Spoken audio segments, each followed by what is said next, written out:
Welcome to episode 5 of the TV Autopsy, slicing its way through the series you love. My name is James. My name is Deborah. My name is Megan. Hello, ladies. How Hello. are you? We're good. Good. The sun is shining. It's nice. Got a bit of sunburn. Yeah, you don't really burn though, Deborah. You go beautiful. I burn. Do you? Yeah, I go a really fetching red, and then. Yeah, but you don't go lobster, then peel and go white again, do you? Well, no, I you don't. How's sunny Cornwall treating you, Megan? Well, I mean, it's lovely and it is sunny. And I burnt the other day, and particularly my nose, and it peeled, and now it's gone again. See, as the two of you, but not our listeners, can see, I no longer have any colour. I'm very white.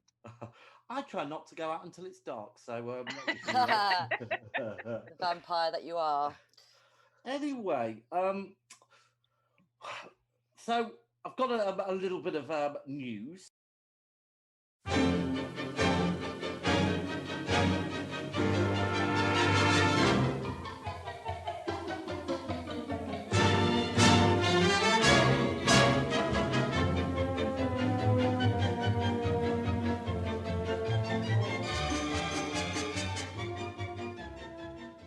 Yes. In our so we put out our Friends podcast a couple of weeks ago, didn't we? Which we were all pretty much very complimentary about the reunion. Yes. And we shared it on YouTube, only to find the very next morning I had a very threatening email telling me that we were in lots of trouble because we breached copyright. Cease and desist. Yeah, no. It's like, oh my goodness. Were we able to get it out onto the other platforms? Yeah, no problem with anything else. Just YouTube. So that was a shame, really. And I did write to them and just kind of a very nice email, just asking, could you let us know what bit that we did, that we copyrighted, because obviously we want to use YouTube as much as possible. But we'll see. If we get one more strike, then we'll have to. We get 3, and then we're banned for life, apparently. I got told off once for on Instagram. Where I had a little habit of rewording songs, reappropriating songs. Brilliant. But the first one I ever did, I did actually have it with a little bit of the music playing in the background, just to sort of keep me in tune. Yeah. Didn't work. And I got properly told off for that as well on Instagram. Wow. It appears that you have been using this version of this song, and that's very naughty. And I was like, oh. This wouldn't be the same song that you sang in order to get yourself onto that dog show. No, the first one I ever did was at the beginning of lockdown, and I reworded from a distance to social distance. Well, that's weird, because that family that did all their, reappropriate, which has gone viral, and they've done a few songs now, so you'd wonder, why is it one rule for one and not another? Oh, because they at least do their own music, don't they, as well? No, they play it in the... Oh, well, anyway, whichever way, I got told off for it, so... Oh. Well, I think it is time for our woof date. So, Megan, if you could tell us how your aim to get onto national television, albeit Channel 5, is going. Well, I can't remember how far I'd got last time we spoke. However, you'd released your charity single. So my Jolene charity single had been released, and Graham had seen it, laughed at it, and reposted it on Instagram. And then because Jolene had a song, Rhubarb also had to have a song, so Rhubarb's now got a song as well. But that did not get the same response from our Graham, so I need to... I haven't heard anything. Did you not use the rhubarb and custard soundtrack? That would have got a lot of likes. Well, it's quite an aggressive sound.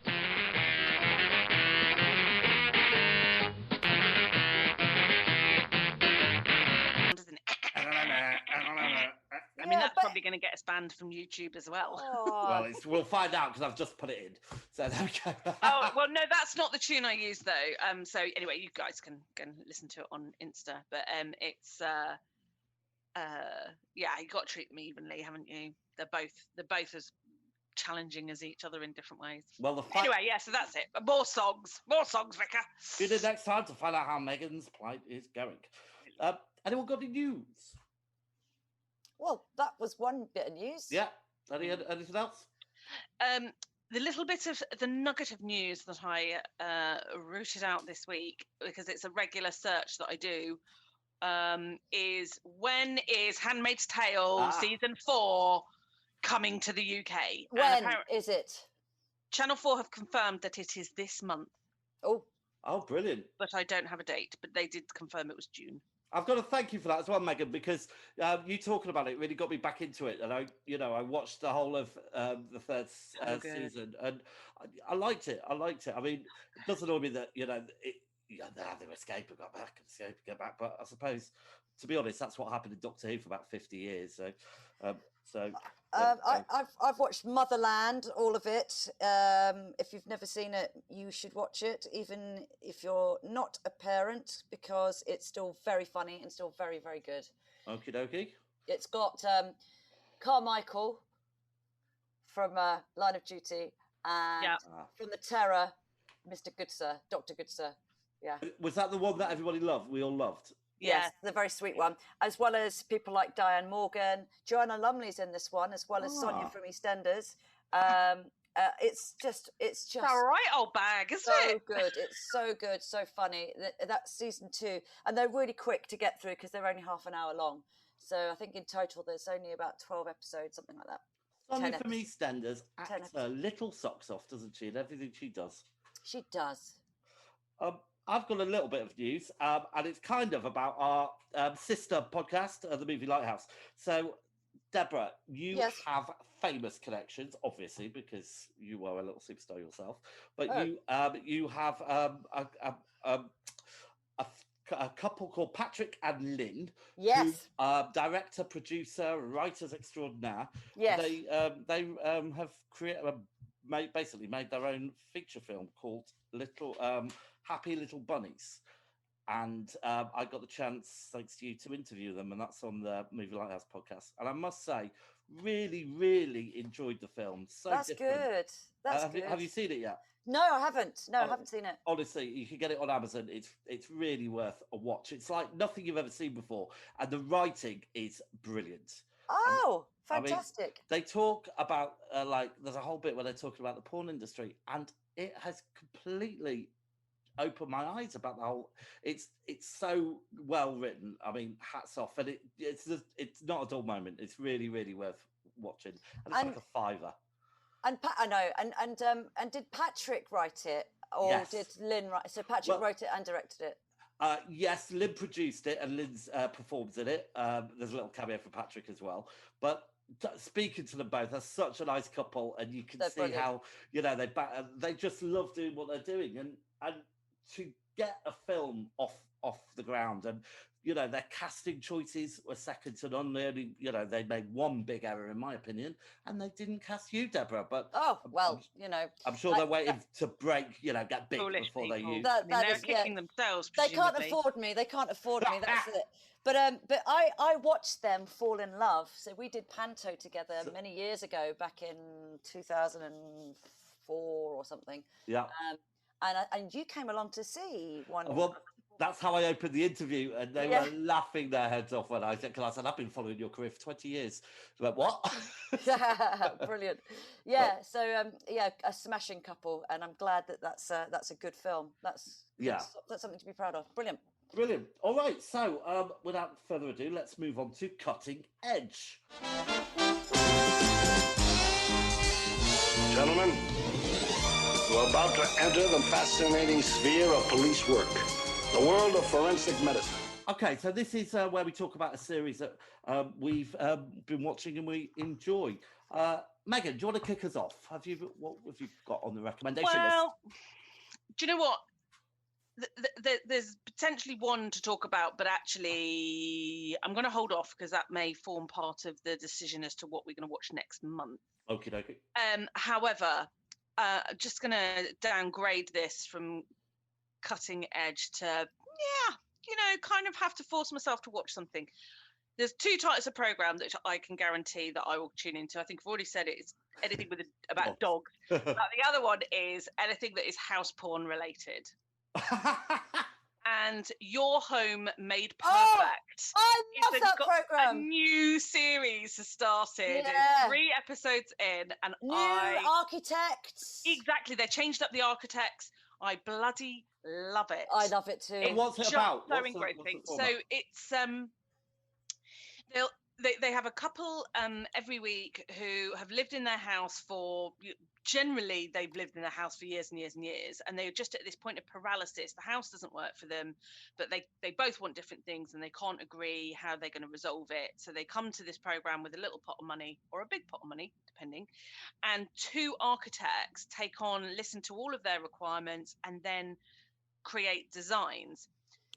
But the big thing is that they then create each of those designs in virtual reality, and they all sit there and they basically explore the whole space in VR before making a decision as to whose design they're actually going to go and build.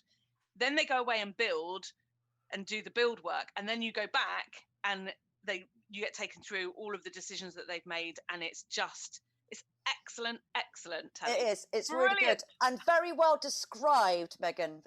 It's so watchable, and you get lots of little tips, things that are good little tidbits from architects that you can apply to your own home. It's very good. And the presenter is Angela Scanlon.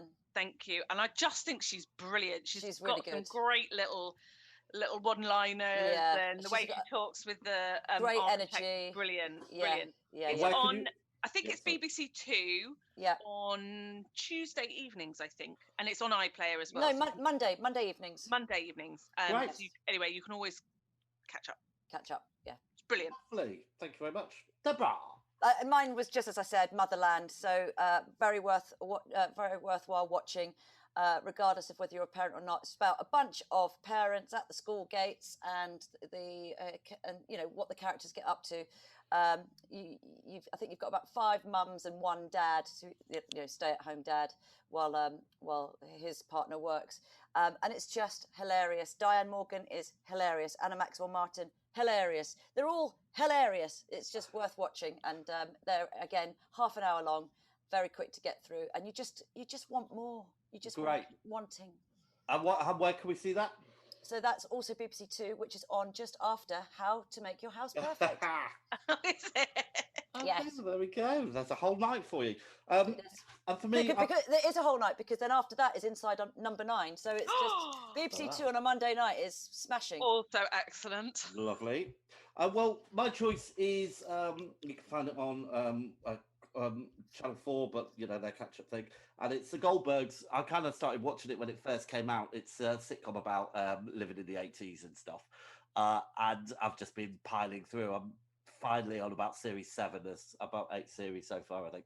Wow. And I just like it because it's created by a guy called Adam Goldberg, whose character features in the show, and it's about when he was in the 80s. He had a video camera, made loads of spoof films, filmed his family all the time. And so they have an episode, which is usually about like something that happened in the 80s and then something that happened in his family. And then at the end, they show the real bit of footage that inspired the show, which is a nice little link. So, yeah, that's a lot of fun. Well, that must have a shelf life. I mean, they can only really do another 2 or 3 episode series, presumably. Yeah, I mean, they get around it by... like Heartbeat starts rolling into the 70s. Well, what they very cleverly, what they've done is...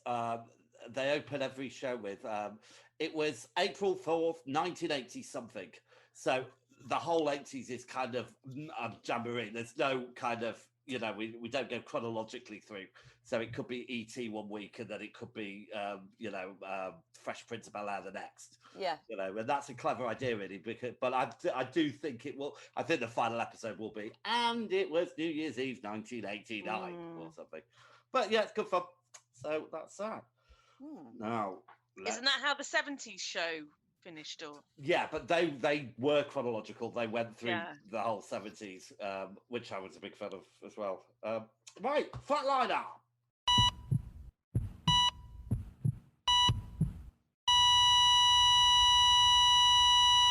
Okay, Deborah, anything that you haven't liked? I'm just trying to think what I have been watching recently, and I haven't tuned off to anything yet. I think because I've been getting through this series and obviously Motherland and various other things like Inside Number 9 and so on. I don't have anything this month. Fair enough. And how about you, Megan? No, do you know what? I don't. I've had several false starts on episodes where I've got partway through episode 1 or even all the way through episode 1 and just gone, nah. But I don't know whether that was just a frame of mind at the time I was watching it. So I would not like to tar any fair enough, any series with that brush at this stage. Well, I am going to do exactly that because Is it Monkey again? I started watching it and I saw it like a review said it was brilliant, but a new Netflix series called Sweet Tooth about a pandemic which wipes out a lot of the population, and then a load of babies are born and they're hybrid animals, and it's just the first episode just did my head in. So I watched the first episode of that and I really enjoyed it, and you may come to regret that comment. Oh well then oh no. Okay, spoilers. Right, so let's move on to our feature, and this month we are looking at Mare of Easttown. So before we hear some facts, let's have a clip. The Easttown Police Department received a call reporting a dead body in Creedham Creek. We've decided to bring in a county detective to assist with the case. How do you like working with my mom so far? We're just getting started out. Any tips? Lower your expectations? Should we do this outside? No. All right, let's go. Hey, whoa. Mary, what's happening? She knows what's happening, Tony. Okay? She knows. Mary, All right, let's go. Are you friends with these people? Yeah. Why do they call you Lady Hawk? I made a shot in a basketball game. Must have been some shot. Around here, yeah. The terrible events of this past year have ravaged this community. Yeah? Who did this?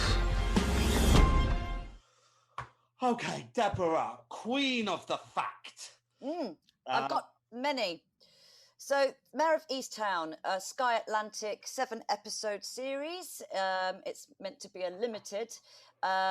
Filmed during COVID 2020. Directed by Craig Zobel, created by a chap called Brad Inglesby, who's this was his first TV series. He usually does movie scripts. Executive producer Kate Winslet and Craig Zobel, amongst a couple of others. Starring Kate Winslet, Julianne Nicholson, who plays Mare's best friend, Laurie. And actually, Kate Winslet and Julianne Nicholson are friends in real life.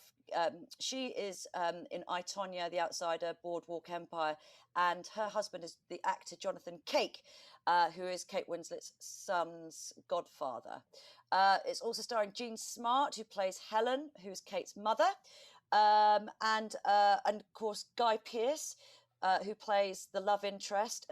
Kate Winslet and Guy Pearce starred in Mildred Pierce together. They both won an Emmy for that. She just basically called him on the off chance because Ben Miller was meant to do the role but then couldn't, and she just called him and he said yes. And a whole community, and I mean that in a pointed way, of actors, lots and lots and lots of actors, big cast. And I just want to say that there was one actress called Phyllis Somerville who played the character of Betty, the little old lady that dies. Oh, yeah. The one whose husband cheated on her with Kate's mother, with Mare's mother. She actually died in July 2020. So she actually did die in real life. Oh, well, that's very sad indeed. All right, so Megan, give us a synopsis, will you? Well, there's a very brief synopsis, which is that Kate Winslet plays Mare, a detective in a small Pennsylvania town who's investigating a local murder, whilst basically her entire life and all the lives around her are falling apart. Yep. Okay, all right, so let's get into it.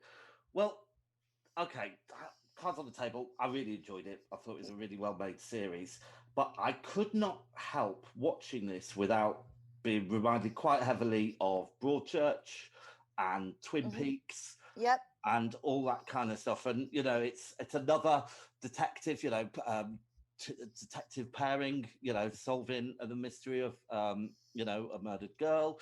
Yep. And lots of tropes there, but I really enjoyed it. I mean, what do you two think? How did you see a lot of other things in this show? Yeah, I loved it. I really enjoyed it. And actually, Broadchurch was one of the series that they based, you know, that they were inspired by. So there's a number of series that they mentioned quite openly, quite honestly, you know, this was inspired by blah, blah, blah, blah, blah. But actually the creator, Brad Inglesby, he was inspired to write the show after speaking to a police officer friend in a small station which had just one detective and basically handled all the cases. And he grew up in Philadelphia, and so he wanted to kind of combine. He thought it would be an interesting combo. So kind of inspired by his mate, as well as all these other sort of series that we all know and love. It was deliberate. Yeah. Okay. And what drew you to this, Deborah? Sorry? Why did you choose this one? Because I love Kate Winslet. I think she's excellent. I think she's got lots going on whenever she acts. She chooses very wisely when she does various pieces of where she does various projects. So, and I just find her very watchable. And I started watching it and thought this has got to be one that's got to be on the show. Yeah.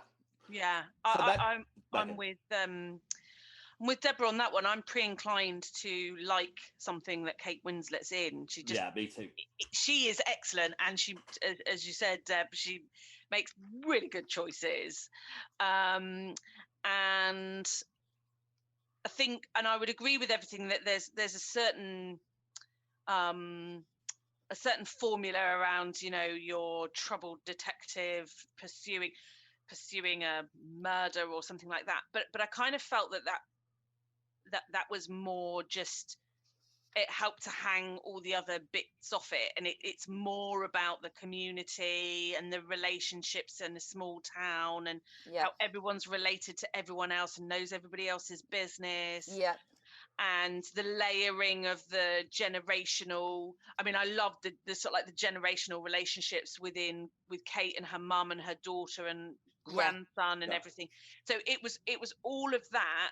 It was basically, for me, it gave me the feels that a really good book does, where it develops the characters and it just weaves in all of the history that's brought them to where it is. And it's kind of like using this central, the missing girl and then the murder as a bit of that wasn't the be all and end all. It was almost a sideline, wasn't it? It was a vessel. It was more than a crime drama or thriller. It was like a character study. You know, there was drugs, the opioid crisis, suicide, divorce, raising a grandson, the custody battle, domestic burdens, middle-aged woman, which is not glamorous at all. Yeah, you know, we'll come to that in a second, because I think that's a really good talking point.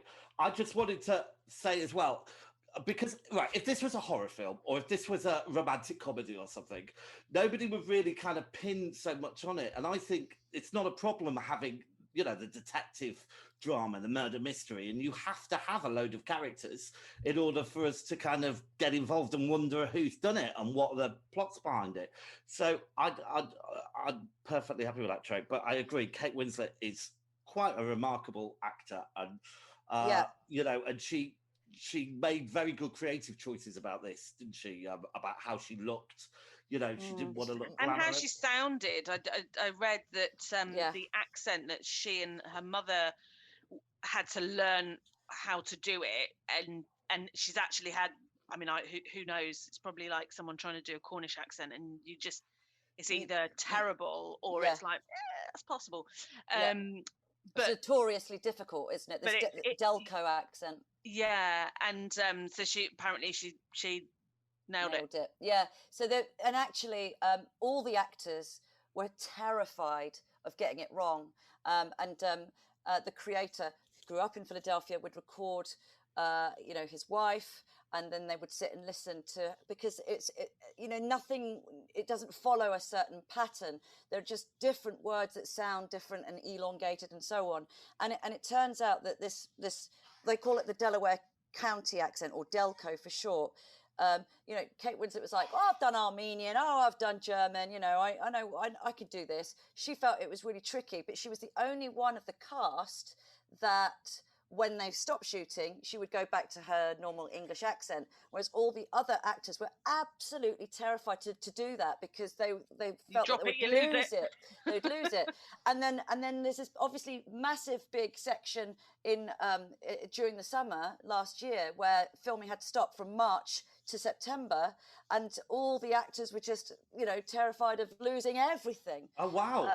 So there's a huge gap in production in this. Yeah, huge gap. So they started in October 2019 to March 2020. And actually, it was like the day after Guy Pearce's first day on set that they then locked down. In the September, Kate Winslet and Guy Pearce and a couple of other actors, I think Helen and the daughter Siobhan, they went and shared a house together, and things started to go up again. But apparently 50% of the writing of the story, not the story, but the script had to be rewritten in order to get the safety guidelines in place. So it was all rewritten. But it was very well done, because I don't know if they made creative filming choices with that, but they had to, yeah. But you didn't really notice. I mean, we know that in the early days of when Coronation Street and EastEnders came back, I watched the EastEnders episode, and it was just, oh my god, it was cringeworthy how they were struggling to do film it. Right, Megan, did you find this a page turner? As in, did you just watch episode by episode, or were you desperate to get to the next one? Did you kind of binge it, or how? Well, I didn't binge it because it was released on a weekly basis. So I think I watched the first 2 episodes, and then it was just drip fed. Yeah. Or maybe how did that work? How did that work? Because I watched it over a course of a weekend, and I loved the cliffhangers, but it didn't. I didn't have any time between them. Did that work? Yeah, yes, it does. I quite like it. I missed it, and this is what we were saying for Line of Duty. We've got so used to binging, you don't have time to reflect on anything in between time. To ruminate. And so I quite liked kind of going away for a week and going, what is that priest up to? Yeah. And why things that you think about that you didn't think about at the time. It's like, is Guy Pearce a red herring, or is he something to do with the crime? Well, I did get to the point where he climbed back in the car and drove off, and I was just like, well, that was so disappointing. And it was only afterwards when I'd read that he was a last-minute stand-in. Yeah, an accidental. Oh, is that right? He was an accidental red herring. Yeah. Right. Yeah, because he was basically there to just give a little bit of light to the darkness that Mare was experiencing. But I think it was a good creative choice because of who he was. You were constantly thinking, oh, is there something more to him? And I mean, did you kind of, there were the 2 kind of storylines going, weren't there? There was the missing girl and there was the murdered girl. The missing girl storyline was very much Silence of the Lambs. Silence of the Lambs, yeah, very much through and through. I mean, that scene was a real homage but I really, really enjoyed it. Did anyone guess the plot, see the way through, or was it a complete surprise to you? I thought that they would still be alive. She would still be alive. Yeah. With the murder, finding out who did the murder. Oh, that was a shock. Yeah, that was a twist. I mean, I knew there was going to be a twist, and then there were bits that I was convinced that it wasn't him. I thought it was very cleverly done, but it wasn't. It kept you guessing, didn't it? Yeah, but it wasn't, not in a thriller kind of a way. It was in just a twist and a turns kind of way. Yeah. But the way it bounced from the brother-in-law to the husband to the son, we haven't given a. What do you call it? A Spoiler alert. Spoiler alert. Well, You'll have to say it. Yeah, I mean, I might put. The thing is, with all the things that we talk about in our review, we have to break it down because it's the nature of what we're doing. I'll put a spoiler in the feed, but it's like it's a sin. We can't not talk about the death of the characters. So yeah, but this is definitely built around part of the premise is the twist. I'll put something at the start. Although it was quite grey and it seemed to be raining an awful lot and cold, it did have quite a bit of humour in, really, I thought. Yeah. What did you think about that, Deborah? Did you get the humour? Did you like the humour? Was it I think there needed to be moments of comic relief, and Evan Peters, who played the detective Colin Zabel, not to be confused with the director Craig Zobel, but that's obviously a deliberate thing. Okay. He was actually simultaneously filming WandaVision. Oh, was he now? Yes, he was. So he played the brother, the uncle in the wayward uncle in WandaVision. Yes, so he plays the sort of insecure detective that didn't actually solve the crime at all, the other crime, and that sits alongside Kate Winslet as a mini partner in law, and I did think that was a lovely little revelation.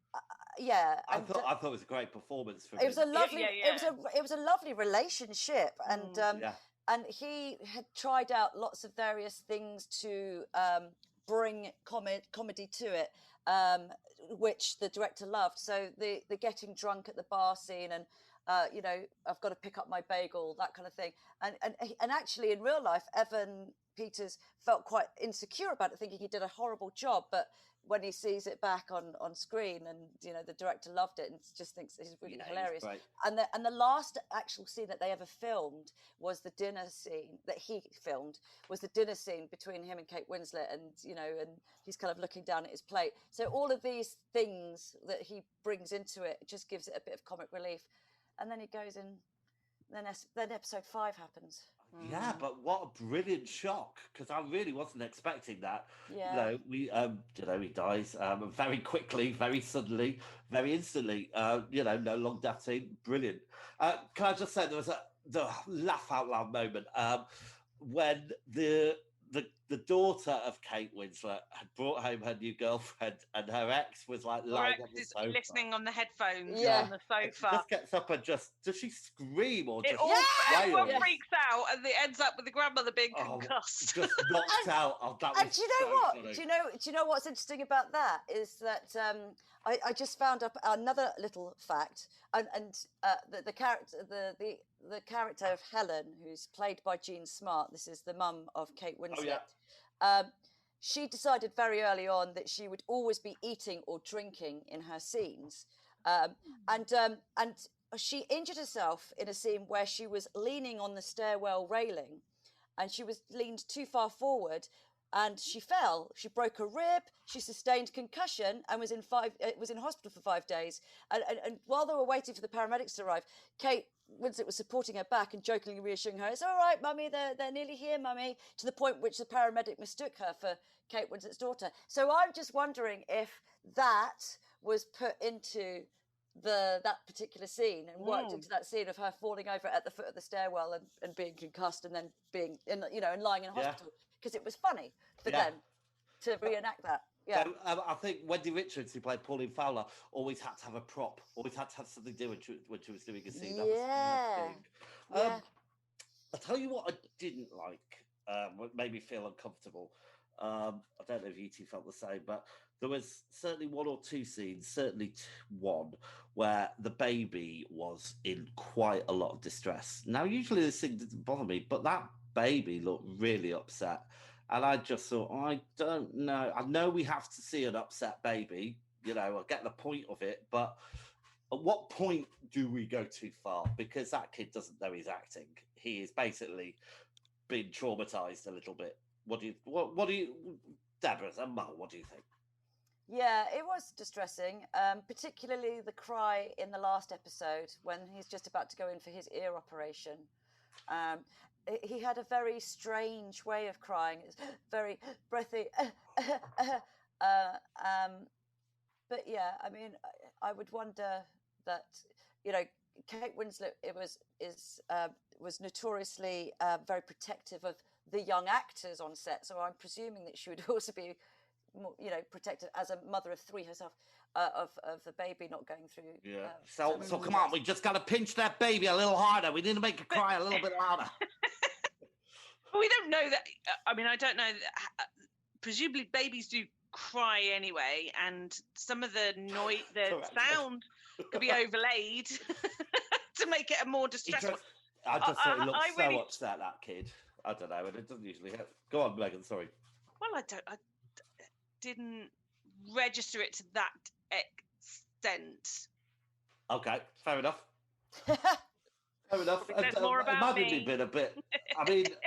I mean, it was very not right on. Seems a bit patronising, but we had a death storyline. We had autism there. We had Down syndrome. We had Tourette's. We had mental health. Yeah, but it didn't seem like shoehorned in. They seemed to fit very nicely into the narrative of the stories. Yeah. Megan, what do you reckon? Yeah, I mean, I don't know if have you ever read Wally Lamb? No. He has written some absolutely phenomenal books, and one of them was televised. I know this much is true. And the books generally don't have a core plot. They're just these evolving, emerging backstories and character reveals and everything. And it felt a bit like that. If he wrote a murder mystery, it felt like this. And he writes a lot of quite complex characters, but not in a way that you feel that they've been shoehorned in. They're just, you know, people do have experience these, and families do have those things to deal with. And you know, I mean, I don't come from a small post-industrial town in Pennsylvania, but I would imagine that they have all of this sort of stuff. Yeah, they really wanted authenticity, and so Brad Inglesby, who wrote and created this, because he'd previously written movie scripts and he'd never written a TV script before, he had to learn how to space out a story for over 6-7 hours, whilst obviously maintaining that kind of mystery, you know, mystery element, and you know, do all the cliffhangers and things. But it said that he really enjoyed spending more time on the supporting actors that are usually ignored in movie scripts. And because he grew up there, he wanted to have all the authenticity going on, and it was absolutely vital that the community seemed authentic. And so the cast spent a significant amount of time talking with each other and developing a backstory and history with one another offset to build the town and create those layers of relationships and things. And I think that came across, and you have all the diversity that comes with a small town, and not just a normal small town, but a very unglamorous, low-income American kind of health and well-being kind of eroded by poverty type of town, opioid crisis, you know, that kind of, and it felt like that. It felt, you know, grey and struggling. Do we like the style? Do we like the looks, the music, all of that? Yeah. The music, I was a little bit, particularly at the end. I didn't really notice it. I didn't just, it was just there, I think. No, it wasn't 80s. Didn't take me back to my childhood. So I didn't hear it. No, the bit about the music was really for me at the end, where everything was sort of coming together quite, I don't know, quite conveniently. You know, the cancer victim friend, her hair had grown back, her daughter was now in the new house. You know, the English lesson in prison is enjoyable, in the juvenile prison. You know, Dylan paying the money to Laurie, and then obviously giving dead mum Erin's money. You know, being all selfless, and the best friend musing over the fun times with the friend over the photograph, and then Kate climbing into the loft, and the mother of Drew backing out, and you know, Siobhan going off to university, and the music kind of montage that went with all of that. I just felt a bit, that's a bit cheesy. There was a lot of things going on. All right, so before we get on to the big five, is there anything that really stood out that you didn't like, that was confusing, or problems with it? That we didn't like? Yeah. Just what I said there. Okie dokie. Sorry. We have a suspension of belief in the. Yeah, we have. We'll get on to that now. Hold on. So it is the big 5. 5, 4, 3, 2, 1. All right, so we're going to kick off with performance of the series. Megan, who's your nomination?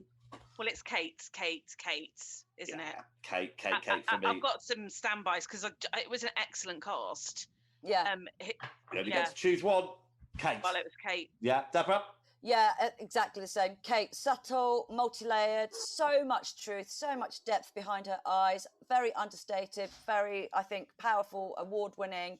You know, I just want to talk about, because you said that you mentioned earlier that we would talk about the physical kind of representation, and she talks about it a lot. You know, this very unglamorous, and Guy Pearce also being very unglamorous, where previously very handsome.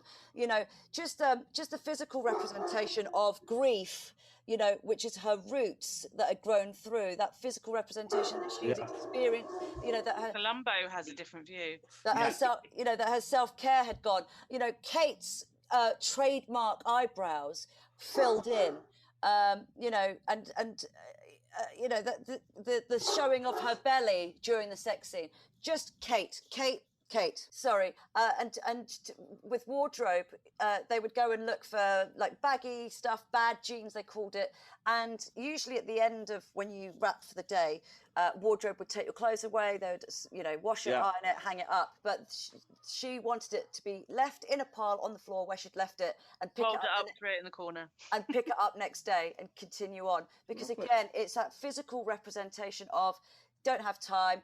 Don't really care for my well-being, what I look like, my hair's not... Because the network wanted her to be glamorous. The network wanted to have barreled hair and full-on makeup. But she said no, she wasn't having it.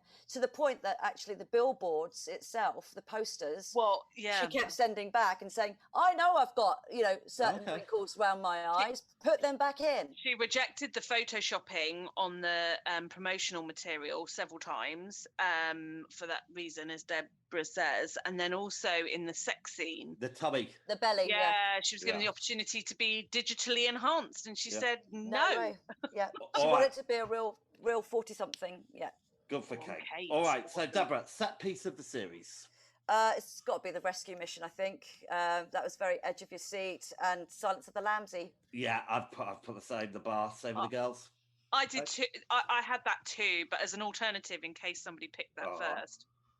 I also had, I did really like the scene at the radio station. It was a bit of comic relief where Siobhan and her band are there, and one of them is just overindulged and bombed. Funny. Okay, effect of the series. Well, I've put here the Kate's look. The unglamorous. I've put that as well. The unglamorous nature of everything or everyone. Yep. Meg? Yeah. I actually was kind of more on their way. I don't think there were any special effects. I think it was just, but yes. Yeah, it's a struggle that one was, to be honest. All right, so suspension of disbelief. Megan, anything? Well, there was a bit that really annoyed me. Oh. So when Mare tries to frame her grandson's mother with the heroin that she takes from the evidence locker. Yeah. Now, she is a good detective, and yet she has left evidence of her being the one for... So literally by the following morning, the chief is on her doorstep, taking her badge and gun off her. And that's, you know, I appreciate that it was her sheer desperation, but she seemed to have forgotten all of her police training. Yeah. But I would question in terms of the character behind that she wanted to be caught. She knew she did a bad thing, and she kind of felt that she didn't deserve to get away with it. I don't know. I'm just playing devil's advocate. Maybe. But she did do a lot. And this is the thing as well about it being this very silent kind of breakthroughs that she's having with her therapy. So we see a very different Mare from the very start to the very end. Yeah. It's not like this kind of revelation of, now I know that I can't fix everything because I feel guilty about not being able to fix my suicidal and now dead son. It's just very. It was very sort of subtle. Live. Oh, go on. Hold on. Let's do this bit. Then you can end with that wonderful quote. Fine. All right. Resuscitation factor. Could it be brought back? Well. Yeah. I think so. Brad Inglesby said it was written as a limited. He didn't. There's no more mystery to solve. And what I'm just saying about. We've learnt that Mare has had a breakthrough with her therapy, and she's moving on, to that untapped trauma. He has said that if he and Kate could crack a story together, yes, they could potentially be. But and Kate Winslet has said she mourns the character. She would love to play her again. Big Little Lies was only meant to be one series, but all right, what do you obviously think? the popularity spurred it on to 2 and 3 series now. I think it should probably just be left there. I mean, I loved it, but it probably should be left there. I mean, I think, if we talk about Broadchurch, the first series was great, but you can't put that lightning back in a bottle. You can only have one dead child or one dead girl, really.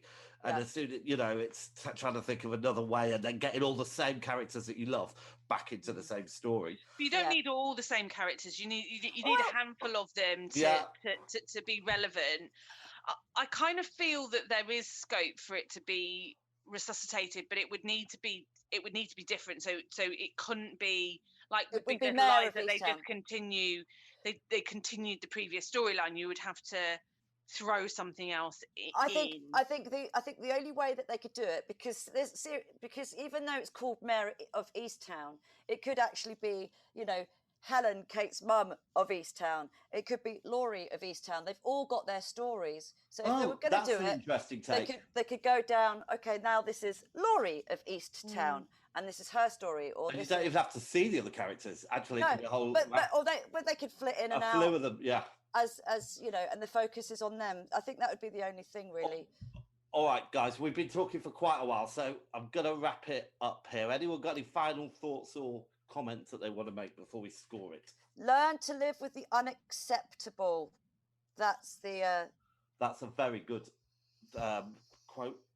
Yeah, that was one of her. All right, come on, let's score it. So, Megan, kick us off. Storyline and plot. 6. Okay, Deborah. 8. 8 from me.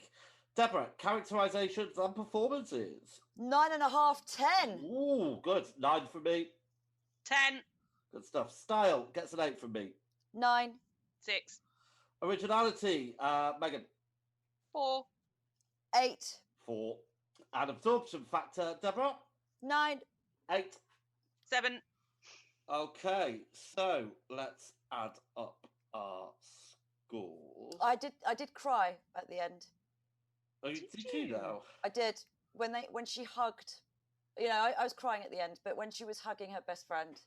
I thought the ending was excellent. I thought it was, which made it not the thriller. It made it just, the closing of a chapter of all of these complex characters, and the fact that she was able to break through that, being seen as the person who took away her son. Yeah. There is a big speculation out there now, or big debate out there now about Mare's character. So how you were saying about the stupid factor of why did she put the drugs in that in the car of her daughter-in-law? Then they're also saying, should she have been written to see Ryan arrested or not?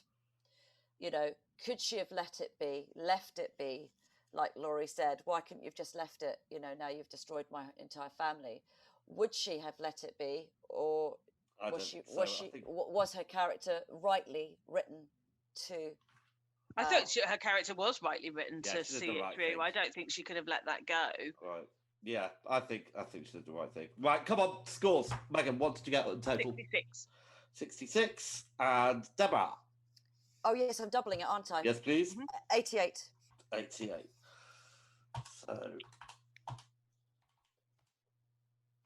So that gives us a TV autopsy BPM of 76%, which puts it just below the Terror.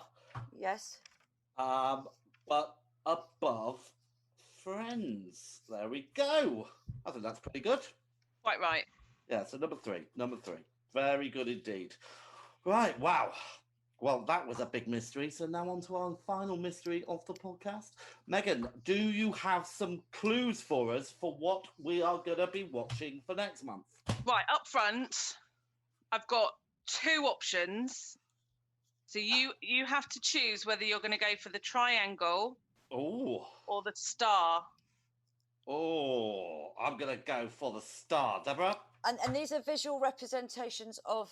No, these are just so that you don't didn't take it have too A far. and B or 1 and 2, which might lead you to assume that one was better than the other. Oh, then... Well, if we choose one each, then we're stuck in the same position. So what do you want to go for, Deborah? Come on. Well, I'll go for the star with you. All right, then. let's do the star. Okay.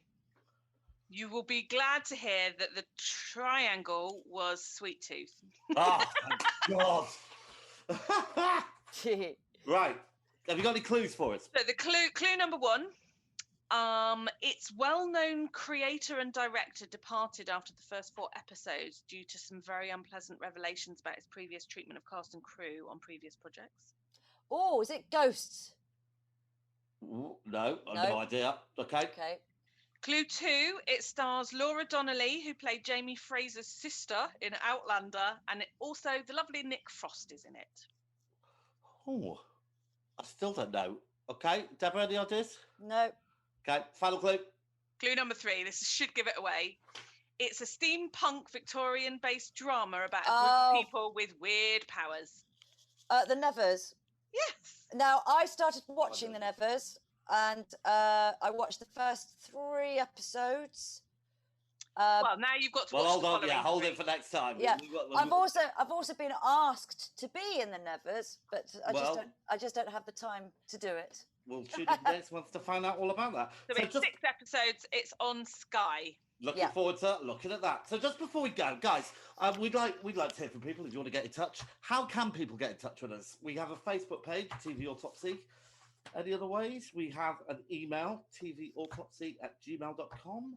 We've got Instagram. We've got DM us. Twitter. On TV Autopsy. Yep.